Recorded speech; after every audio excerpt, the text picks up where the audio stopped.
IPL అంటే ఒక range entertainment మాత్రమే కాదు, అది వేల కోట్ల బిజినెస్ గేమ్ కూడా. అందుకే ఆ టీమ్స్ని కొనేయాలని, కనీసం అందులో షేర్సైనా కొనలని ఎంతోమంది బిలియనియర్స్ పోటీపడుతున్నారు. కానీ మొదట్లో ఇలా లేదు. 2008లో ఒక వ్యక్తి ఒక క్రికెట్ టీం మీద అక్షరాలా 450 కోట్ల రూపాయలు ఇన్వెస్ట్ చేసినప్పుడు ప్రపంచమంతా అతన్ని చూసి నవ్వింది. వీడికి పిచ్చి పట్టింది. ఇది కేవలం తన అహంకారం కోసం చేస్తున్న వ్యానిటీ ప్రాజెక్ట్. ఈ డబ్బంతా గంగలో పోసిన పన్నీరే అని మీడియాలో హెడ్లైన్స్ వచ్చాయి. కానీ సరిగ్గా 18 ఏళ్ల తర్వాత, అంటే మార్చు 2026లో అదే టీం ఏకంగా 16,600 కోట్ల రూపాయలకు అమ్ముడవగా అందరూ ఒక్కసారిగా షాక్ అయిపోయారు. అయితే ఆ టీం మరేదో కాదు, రాయల్ ఛాలెంజర్స్ బెంగళూరు. దాన్ని కొన్న వ్యక్తి విజయ్ మాల్యా. అయితే అసలు ఐపీఎల్లో వేల కోట్లు ఎలా వస్తున్నాయి? ఐపీఎల్ టీమ్స్ వల్ల ఓనర్స్ ఎన్ని వేలు సంపాదించారు? రాజస్థాన్ రాయల్స్ని అతి తక్కువ ధరకే కొన్న ఆ యంగ్ బిజినెస్ మ్యాన్ ఎవరు అనే విషయాలను ఈ వీడియోలో తెలుసుకుందాం. ఐపీఎల్లో మీ ఫేవరెట్ టీం ఏదో కామెంట్ చేసి వీడియోని చివరి వరకు చూడండి. ఈ అద్భుతమైన కథను మనం 2008 నాటి ఆ ఉత్కంఠభరితమైన రోజులతో మొదలుపెడదాం. అప్పట్లో టీ20 క్రికెట్ అంటే భారతదేశంలో ఒక కొత్త ప్రయోగం, ఒక రిస్క్. ఆ సమయంలో రాజస్థాన్కు చెందిన లలిత్ కుమార్ మోదీ అనే వ్యక్తికి ఒక అద్భుతమైన విజన్ ఉండేది. ఇంగ్లీష్ ప్రీమియర్ లీగ్ తరహాలో సిటీ బేస్డ్ టీమ్స్, ప్లేయర్ల వేలంపాటలు, Bollywood style entertainment, cheer leaders, prime time telecast, ఇలా ఒక పక్కా కమర్షియల్ డ్రామాను ఆయన సిద్ధం చేశారు. అందులో భాగంగా మొదటిసారి 8 టీమ్స్ వేలానికి వచ్చినప్పుడు మొత్తం ఆక్షన్ రెవెన్యూ సుమారు $723 మిలియన్. ముంబై ఇండియన్స్ను ముఖేష్ అంబానీ $111.9 మిలియన్, చెన్నై సూపర్ కింగ్స్ను ఎన్ శ్రీనివాసన్, ఇండియా సిమెంట్స్ ద్వారా కోల్కతా నైట్ రైడర్స్ను షారుఖ్ ఖాన్ దక్కించుకున్నారు. ఇక ఆ సమయంలో విజయ్ మాల్యా $111.6 మిలియన్, అంటే అప్పట్లో సుమారు 450 కోట్లు పెట్టి ఆర్సీబీని కొనుగోలు చేశాడు. తన విలాసవంతమైన జీవనశైలికి కొనసాగింపుగా కింగ్ఫిషర్ బ్రాండ్ను ప్రమోట్ చేసుకోవడానికి ఆయన ఆర్సీబీని ఒక వేదికగా మార్చుకున్నాడు. కానీ అదే సమయంలో ఎవరూ ఊహించని విధంగా కేంబ్రిడ్జ్లో చదువుకున్న మనోజ్ బడాలే అనే బ్రిటిష్ ఇండియన్ ఎంటర్ప్రెన్యూర్ కేవలం $67 మిలియన్, అంటే అత్యంత చౌకగా రాజస్థాన్ రాయల్స్ జట్టును సొంతం చేసుకున్నాడు.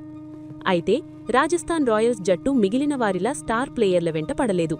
మనోజ్ బడాలే మనీ బాల్ అనే కాన్సెప్ట్ను ఐపీఎల్లోకి తీసుకువచ్చాడు. అంటే బ్రాడ్ పిట్ నటించిన మనీ బాల్ సినిమాలోలాగా స్టాటిస్టిక్స్ ఆధారంగా అండర్ వాల్యూడ్ ప్లేయర్లను ఎంచుకోవడం, తక్కువ బడ్జెట్తో టీంను నిర్మించి లాంగ్ టర్మ్ వాల్యూ క్రియేట్ చేయడమే ఆయన లక్ష్యం. ఆ విధంగానే ఎవరూ పట్టించుకోని ఆ చౌకైన జట్టు మొదటి సీజన్ ఛాంపియన్గా నిలిచి అందర్నీ ఆశ్చర్యపరిచింది. ఇక్కడే ఐపీఎల్ యొక్క బిజినెస్ మోడల్ అసలు సత్తా ప్రపంచానికి తెలిసింది. అలా ఐపీఎల్ కేవలం 15 ఏళ్లలో 1.5 లక్షల కోట్ల రూపాయల సామ్రాజ్యంగా ఎలా ఎదిగింది అంటే దానికి ప్రధాన కారణం మీడియా రైట్స్.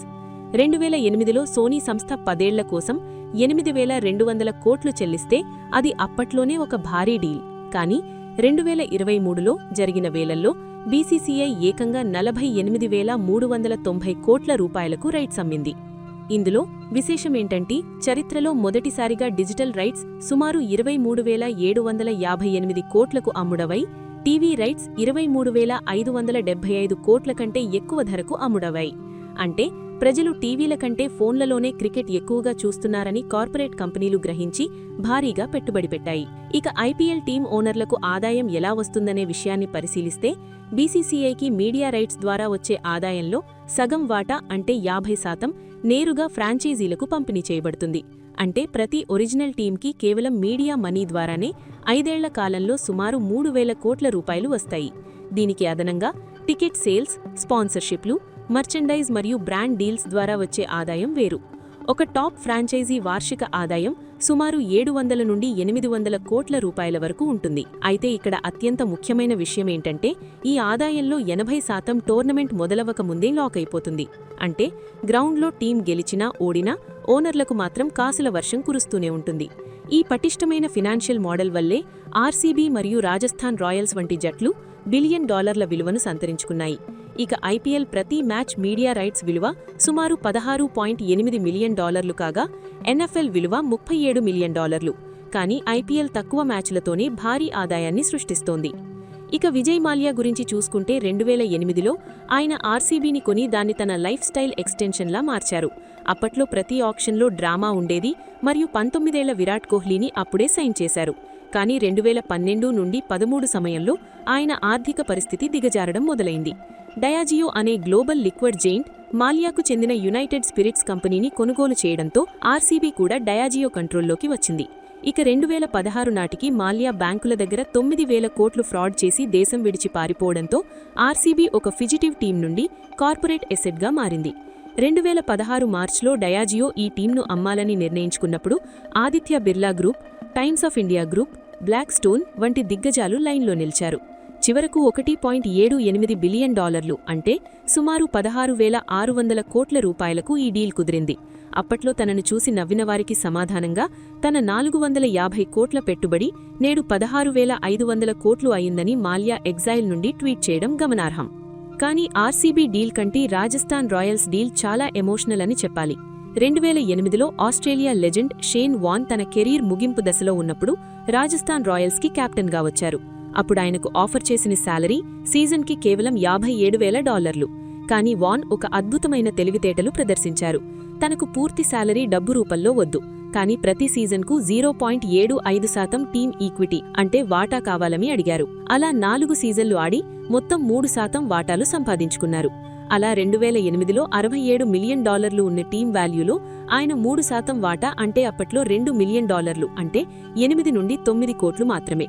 ఇక 2022లో వాన్ మరణించిన తర్వాత 2016లో రాజస్థాన్ రాయల్స్ను క్యాల్ సోడానీ అనే టెక్ ఎంటర్ప్రెన్యూర్ $1.63 బిలియన్ కొనుగోలు చేశారు. అంటే వార్న్ కుటుంబానికి దక్కిన ఆ 3% వాటా నేడు 100 కోట్లలో ఉంది. దాన్ని రూపాయల పరంగా చూస్తే ఇది దాదాపు 57 రెట్ల లాభం.